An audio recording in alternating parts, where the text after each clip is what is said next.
countries that we begin to see as a result of the feudal system breaking down. The plague has now eliminated 1/3 of the population. And so many modern countries begin to form in Europe. And that's part of what we want to talk about today.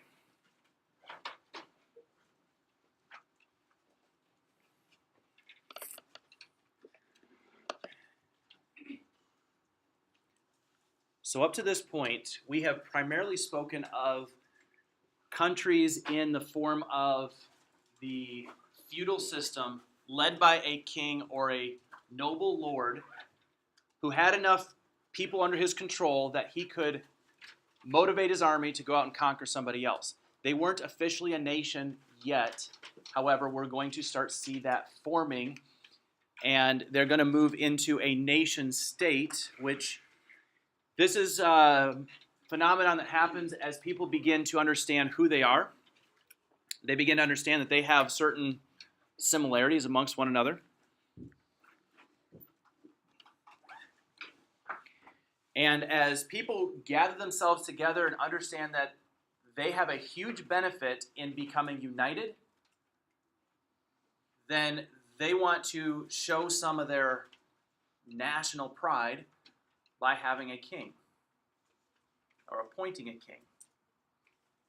Now, for many of them, they already had one, but they didn't really call them their king. They called them the lord. They called them the nobility.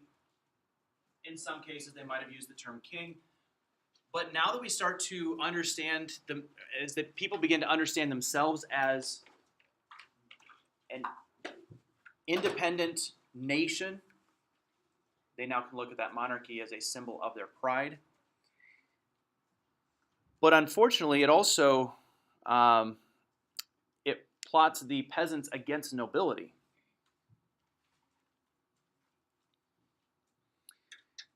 You see, you've got the upper class, the nobility, the landowners, who they have all the power and all the control. Now, we talked about the emergence of towns.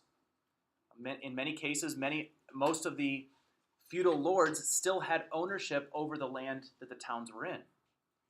But as we see the kings as we start to see the feudal system breaking down and kings start to become more prominent, more powerful than even the feudal lords, many people decide that they're going to leave the feudal system. They're going to walk off of the land that they've been working on, and they're going to go live in a free and independent nation state under the leadership of a king.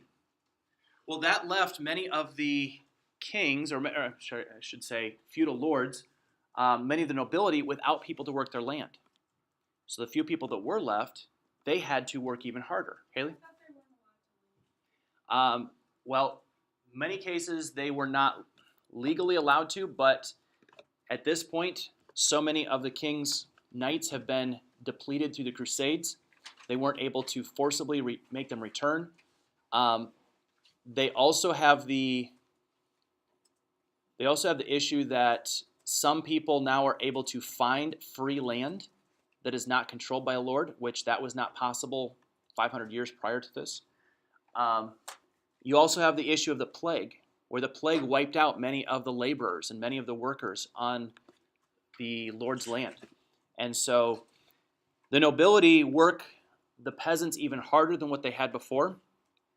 So if you're a peasant and all of a sudden the noble comes to you and he says, hey, look, sorry about that plague idea, but congratulations on surviving. You know, that you ought to be commended for that. But you're going to have to work 30% harder for the same pay or for the same amount of land that you have. Sorry about that.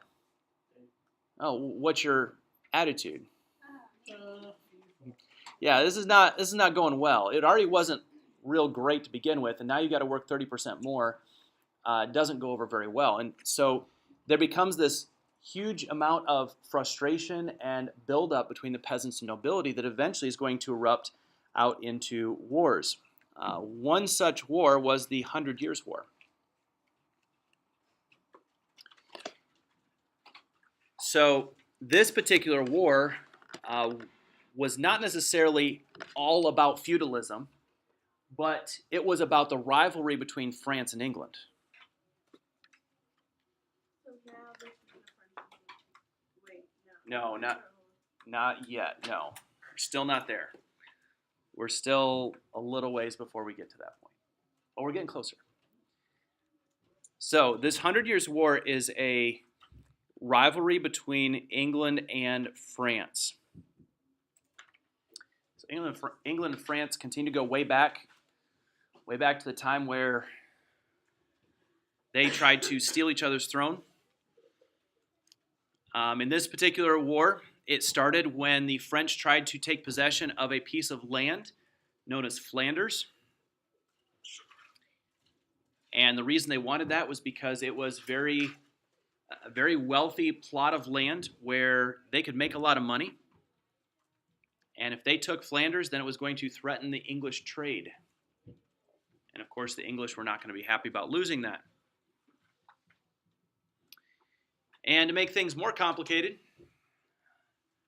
Edward III, he was the king of England at the time. He claimed the throne of France.